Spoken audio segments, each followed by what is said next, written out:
You're supposed to be dead." Yeah, that's what the guy living in my mountain cabin said the second I opened the door with my own key.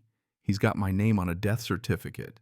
His whole family is eating dinner at my table, and I'm standing there very much alive, trying to convince a complete stranger I'm not some ghost come to haunt his mashed potatoes.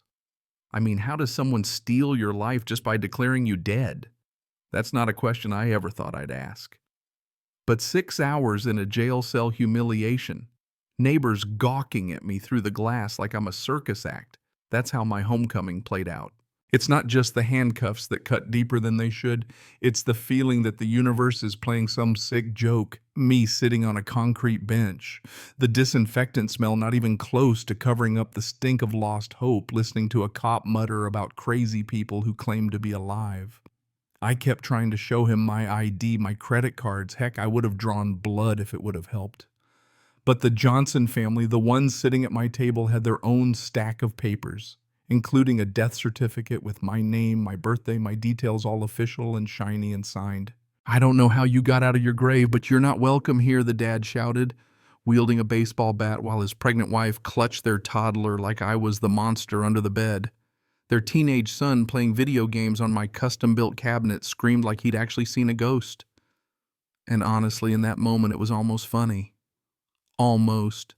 Officer Miller shows up, takes one look at my documents, shrugs, and says, "Sir, I understand you. Believe this is your property, but these folks have documentation. You'll have to sort it out in court." I try to explain about Denver, about caring for my dying father for 8 months, about HOA payments going out automatically. None of it mattered. On paper, I was trespassing in the house I'd built as a sanctuary after Sarah died. And the weirdest thing, everything inside was almost exactly how I left it. My hand-built table, the bookshelves I cut to fit those awkward mountain angles, even the herb garden out back kept alive by Mrs. Johnson herself. It was like stepping into an alternate reality where my life got handed to someone else. But then came the worst part, seeing my old photos. Sarah's things tools I'd used for years all stacked in the garage boxes marked previous owner, the kind of heartbreak you can't explain, you just feel in your gut. I'd poured every ounce of grief and hope into that cabin, building my way back from the edge after losing Sarah. Now it felt like I was mourning all over again. Enter Sandra Williams. HOA president, 60-something, always knew everyone's business. She breezed into the station, convinced the officers I wasn't dead, showed up with HOA payment records, acted like my guardian angel. I could have kissed her right there, except as she led me out and spoke to the officers. Her voice changed. "Mark this under Phase 2 identity dispute escalation. I'll forward documentation." It was too rehearsed, like she was reading lines from a script, and suddenly her help didn't feel quite so warm. Sandra put me up at her house because, as luck would have it, every motel in town was full leaf peeper season, of course. She set up her guest room, fresh lavender sheets, little basket of toiletries. The kindness felt like a trade. She wanted to know everything where I'd been, who knew who had access to my mail. The next morning, she laid out a table covered with my old HOA dues utility bills, envelopes stamped and folded like some bureaucratic origami, auto pays matched to the penny. But the more we sorted, the colder the room got. The whole mess smelled like someone had been planning this for months, not days. Sandra laid it out. Usually property theft like this is an inside job. Someone who knows when you're gone, someone with access. She asked questions about old business partners, about my brother Dave, about who knew I'd be in Denver. The death certificate was a work of art my father listed as informant, even though he died 3 months before the thing was filed. Sarah listed as my surviving spouse, even though she'd been gone for 5 years. Whoever did this hadn't just stolen my name, they'd mined my whole life for details. And yet, as grateful as I was for Sandra's help, something about her interest started to itch under my skin. Who would want to erase me, I kept asking. She kept nudging me toward Dave, my own brother who'd co-signed the loan on the cabin, had access to my docs, who'd always thought the mountain retreat was a waste of money. And as much as I hated the idea, the evidence started stacking up: bank transfers, security footage. Sandra found fingerprints even. Every breadcrumb pointed to Dave. Grief makes you gullible, but paranoia makes you dangerous. When I finally confronted Dave in his office parking lot, shouting wild-eyed, ready for war, he looked at me like I'd gone off the deep end. "Mike, you need help." "I never touched your mail." Sandra had me convinced otherwise. When our fight ended up with both of us bleeding in the dirt, his employees staring, someone muttered, "Brothers, huh?" Like it explained everything. But what really should have tipped me off? As security dragged me away, I overheard Sandra on her phone. Yes, he took the bait perfectly. The brother never suspected a thing, and I was still too far gone to even wonder who the bait really was. Rumors spread through town like wildfire. Dave's business tanked. His marriage nearly broke, clients walked away, and I convinced myself it was all proof he was guilty. Sandra egged me on, helped me organize evidence, and every time I tried to reach out, she'd say, "He's manipulating you, classic abuser behavior." Dave's wife packed up the kids and left, couldn't stand the cloud of suspicion.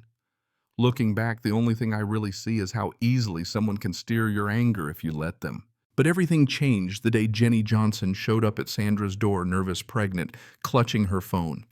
She'd been living in my cabin, and she brought proof, video after video of Sandra day after day, collecting my mail, shredding documents, installing listening devices, even cataloging my routines.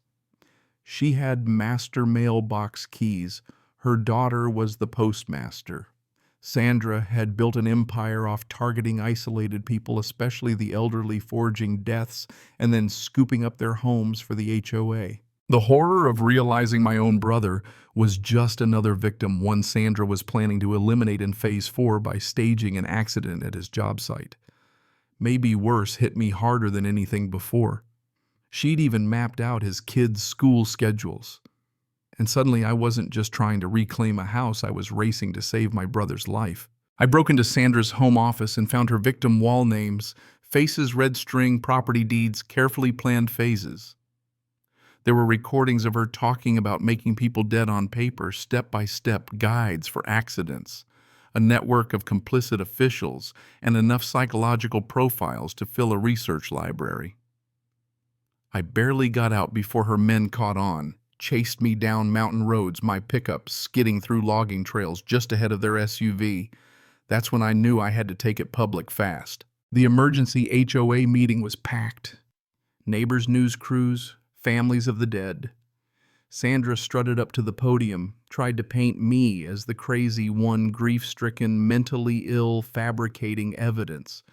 But this time I had backup slides of her victim wall audio, of her instructing others to isolate and erase even Jenny's videos. The crowd went silent.